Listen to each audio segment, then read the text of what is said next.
Hi, my name is Greg Palia. I'm with West Roofing Systems, and welcome to another edition of Whiteboard Roofing.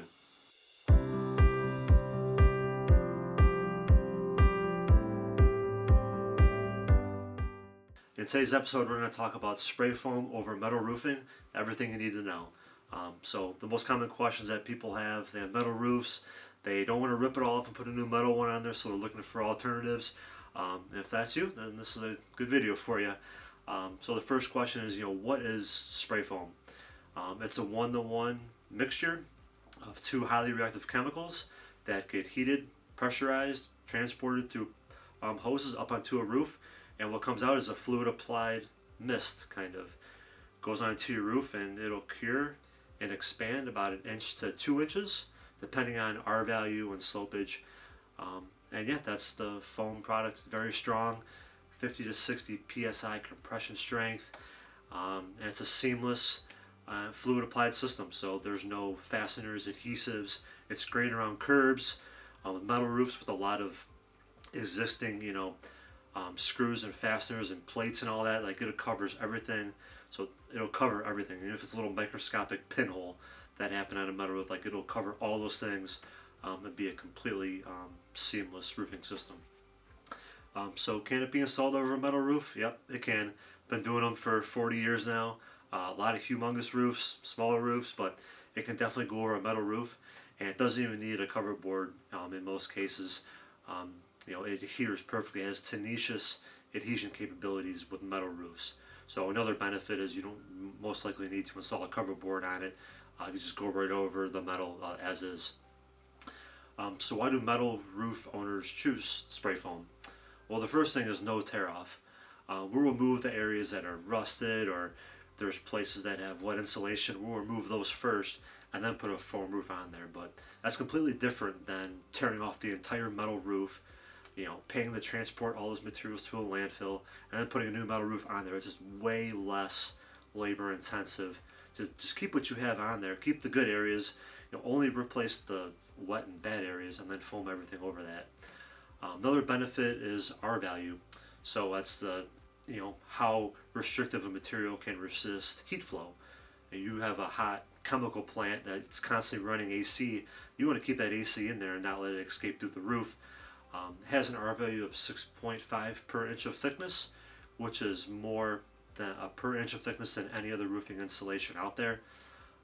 So R value is great, can save you a lot of money in the long run. A spray foam roof is also renewable.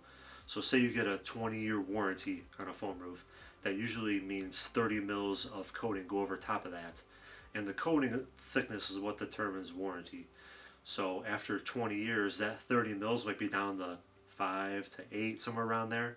A contractor can simply just clean the roof, install another 30 mils of coating, and you get another 20-year warranty.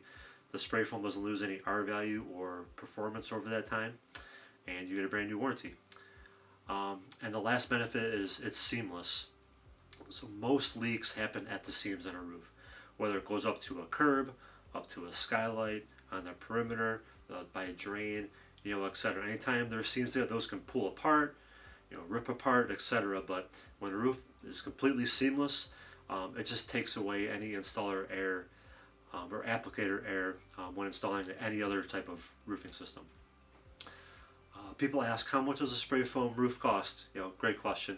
Right now, just with the economy and the market, right now it's $8 to $12 a square foot. That's generally the ballpark. Now, if you have a roof that's 10 stories high, you're super far away, and you want 6 inches of foam, it's going to be a lot more than that. We were used to telling people $4 to $7 about 2 years ago when the market was more normalized, but there are so many variables with cost, it's just not even funny. But we tell people 8 to 12. It's right in line with any other roofing system, like metal, TPO. They're all the same price range anywhere, because material's gone up no matter what industry you're in kind of right now. So but word of advice is to get quotes from different roofing systems, because the material prices change, and they'll just give you at ease that at least you tried a different roof system and got a quote for that. So you're getting a good cost. What alternatives do metal roof owners have? Well, you can rip everything off and put a new metal roof on there, but I can tell you it's going to be more expensive than just doing simple repairs what you already have and foaming everything over top and getting a new warranty that way. And then the last thing people ask is, what problems do spray foam roofs have? Like any other roofing system, they have issues. The first thing is bad installers. Spray foam is it's like a science project. There's two chemicals that get heated up, pressurized, mixed. If any part of that is messed up, then the foam roof isn't going to perform as it should be.